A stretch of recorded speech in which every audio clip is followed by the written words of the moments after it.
Look at the back of your left hand. Do you have a scar there? Probably. Do you remember exactly how you got it? Probably not. You remember the day though, don't you? You were riding your bike, the one with the banana seat and the streamers on the handles. You hit a patch of gravel, went over the handlebars and slid 10 feet across the asphalt. You walked home bleeding because that's just what you did. You opened the front door. Your mum glanced up from the stove. She didn't scream. She didn't rush you to the ER. She got out the brown bottle of hydrogen peroxide, told you to stop crying because it didn't look that bad, and sent you back outside. That wasn't cruelty. That was the 1970s. If you grew up then, you exist in a strange paradox. You are simultaneously the most self-sufficient and the most emotionally complex generation walking the earth right now. And today we're not just going to talk about bell-bottoms or disco. We're going to talk about the psychological fingerprint that decade left on your soul, the one you've been trying to explain to your kids and to yourself for the last 40 years. Let's start with the elephant in the living room. The elephant that in the 70s was actually your dad packing his suitcase.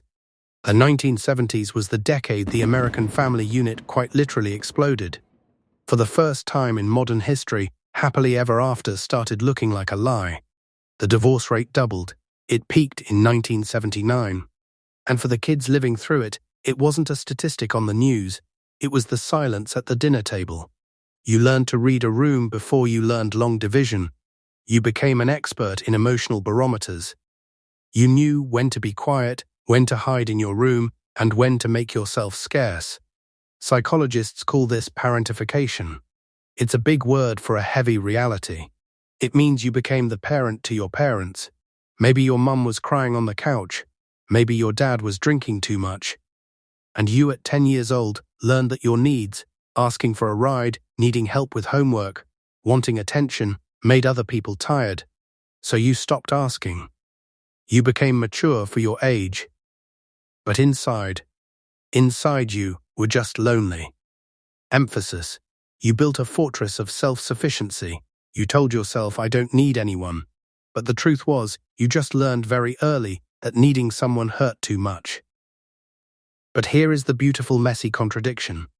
While your home life might have felt unstable, the outside world was your sanctuary. You had something modern child psychologists are desperately trying to recreate: unstructured, unsupervised, total freedom. You left the house after Saturday morning cartoons and didn't come back until the streetlights came on. No tracking app, no phone number to reach you. You were just gone. You fell out of trees, you got in fights, you built forts in the woods, you negotiated your own conflicts without a referee. This is where you developed your superpower. Empathy. Ambiguity tolerance. You learned that life is uncertain. You learned that you can survive a scraped knee, a broken heart, and a lost dog all in the same summer. You learned to sit in the discomfort of not knowing what happens next. Look at the world today. Look at how younger generations panic when the Wi-Fi goes out or when a plan changes. Then look at you. You've been waiting for the other shoe to drop your whole life. You're an expert at it. You don't need a resolution right now. You learned that waiting and surviving the wait is just part of the deal. And then there was the culture. Vietnam. Watergate. Gas lines.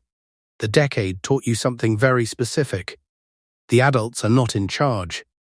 You developed a calibrated skepticism. You don't trust easily. You don't believe the hype. When someone tries to sell you something, you look at them sideways. You're not cynical to be cool. You're skeptical because your childhood proved that things fall apart, leaders lie, and promises get broken. This is why you hate flaky people. If you say you're going to be somewhere, you're there.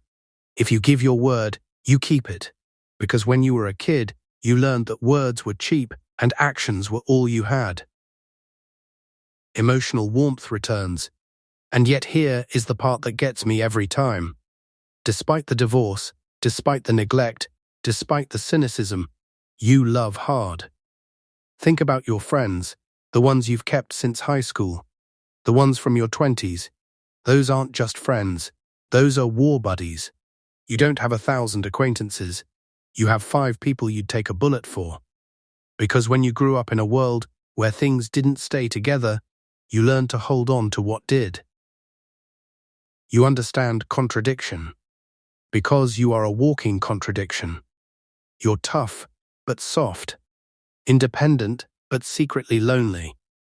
Skeptical, but deeply loyal. So if you recognize yourself in this, if you are the kid who rode home alone on that bike, who sat in the back of that smoky car listening to the Eagles, who learned to read the silence in a house that was falling apart, I want you to understand something.